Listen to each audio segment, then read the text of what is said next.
वंदे देवम उमापतिम सुरगुरुम वंदे जगत्कारणम वंदे पन्नगभूषणम मृगधरम वंदे पशूनां पतिम वंदे सूर्य शशांक वन्ही नयनम वंदे मुकुंद प्रियम वंदे भक्तजनाश्रम च वंदे वंदे शिवम शंकरम। बोलो शंकर भगवान की जय। नारद जी बोले, हे सूरश्रेष्ठ ब्रह्मा जी, आपने हमको जो अद्भुत और परम पवित्र कथा सुनाई है उसके लिए आपको धन्यवाद। अब इसके बाद और भी जो चरित्र और सृष्टि का प्रकार है वह सुनाइए। ब्रह्मा जी बोले, यह तो आपने अच्छी बात पूछी है। इसके बाद जो कुछ हुआ वह मैं आपसे कहता हूँ। जब सनातन शिव जी अंतर्ध्यान हो गए तब मैं और विष्णु जी अत्यंत सुख को प्राप्त हुए। फिर मैंने हंस का और विष्णु जी ने वराह का रूप धारण कर सृष्टि के लिए लोगों के रचने का विचार किया। इस पर नारद जी ने पूछा कि आप दोनों ने रूपों को छोड़कर हंस और वराह का रूप क्यों धारण किया, इसका कारण क्या है। सूत जी बोले कि तब शिव जी के चरणों को याद करके ब्रह्मा जी बोले, हंस के ऊपर जाने की गति होती है और ऋतत्व के विभाग में उसे शीर जैसा ज्ञान करने की वृद्धि होती है।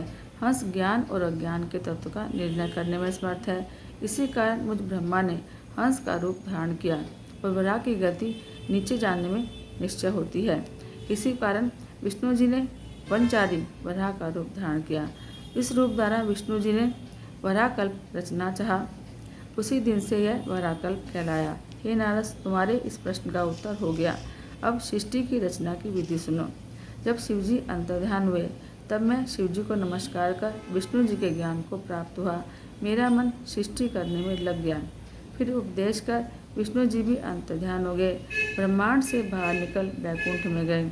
तब जो मैंने सृष्टि की कामना से शिव और विष्णु का स्मरण कर पहले जल का निर्माण किया था, उस जल में एक अंजलि जल डालकर 24 तत्वों वाला एक अंड प्रकट किया, जो फिर विराट हो गया। उसके विराट होने से मुझे बड़ा संशय हुआ और उसके लिए मैंने 12 वर्ष तक कठिन तप किया। इस तप से मैंने केवल विष्णु जी का ध्यान किया। तब विष्णु जी प्रकट होकर मेरे अंगों को स्पर्श करते हुए बोले कि मैं तुम पर प्रसन्न हूँ। शिव जी के प्रसाद से मेरे लिए कुछ भी अदेय नहीं है, जो चाहे मुझसे वर मांगो। मैंने कहा, शिव जी ने मुझे आपके आश्रित किया है और उन्होंने जो कहा है मैं मांगता हूँ। यह जो 24 तत्वों वाला अंड विराट हो गया है, इसमें चेतना दिखाई नहीं देती, इसको आप चैतन्य कर दीजिए। तब शिव जी का ध्यान कर विष्णु जी अनंत रूप से उस अंडे में प्रवेश कर गए। फिर तो उस अंड से हजारों सिर, हजारों नेत्र, हजारों चरण सहित अवयव निकलकर पृथ्वी को चारों ओर से घेर लिया। विष्णु जी सातों लोकों के अधिपति हो गए। शिव जी ने उन्हें अपने कैलाश के ऊपर स्थान दिया। कैलाश वह स्थान है जिसका कभी भी नाश नहीं होता। सुतरा मैं सृष्टि रचने लगा। तब पहले पाप की सृष्टि उत्पन्न हुई, जिसमें अविद्या और तम की प्रधानता थी। उससे मैंने स्थावरों की रचना करी।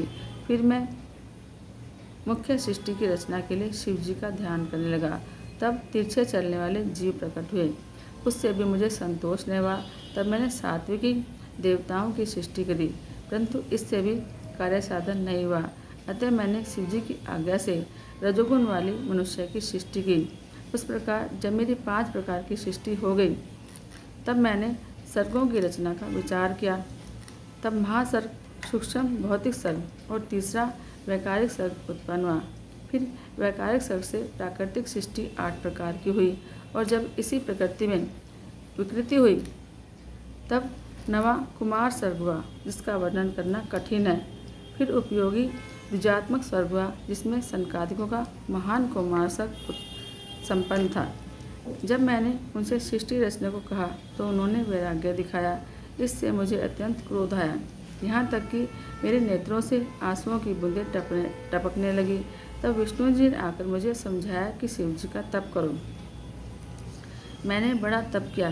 तब मेरे भौं और नासिका के मध्य से त्रिमूर्ति अर्धनारीश्वर महेश्वर अपने पूर्व अंश से सबके ईश्वर, अजन्मा, तेज की राशि, साक्षात उमा के पति, सर्वज्ञ, सबके कर्ता, नील लोहित नाम वाले शिवजी प्रकट हुए।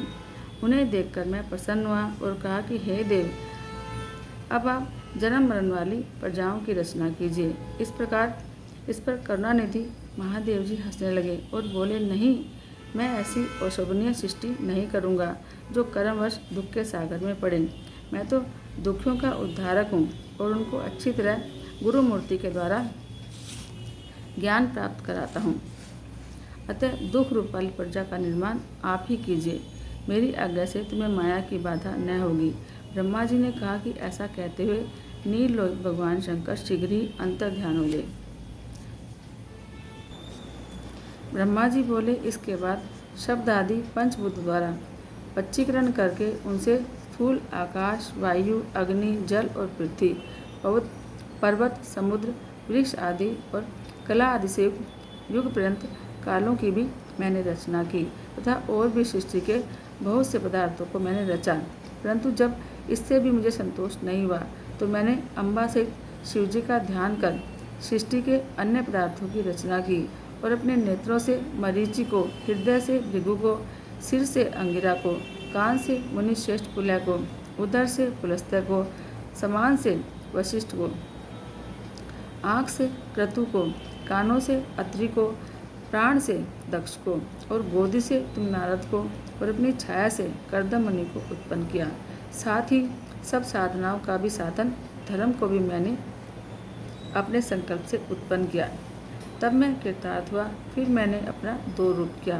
मैं आधे से नारी और आधे से पुरुष हुआ, जिसमें परम साधक पुरुष स्वयंभू मनु, शतरूपा नाम वाली योगिनी और तपस्विनी वह नारी हुई कि जिस परम सुंदरी को ग्रहण कर मनु ने विवाह की विधि से मैथुन द्वारा सृष्टि को उत्पन्न किया। तब उससे मनु जी ने प्रियव्रत और उत्तानपाद नामक दो पुत्र और आकृति, देवभूति, प्रसूति नाम वाली 3 कन्याएं उत्पन्न की और आकृति को रुचि नामक मुनि को और देवभूति को कर्दम नामक मुनि को दिया और उत्तानपाद की छोटी बहन प्रसूति को दक्ष प्रजापति को दिया, जिनकी संतानों से सारा जगत भर गया। फिर आकृति के रुचि द्वारा दक्षिणायुक्त यज्ञ और यज्ञ के दक्षिणा में वराहपुत्र उत्पन्न हुए।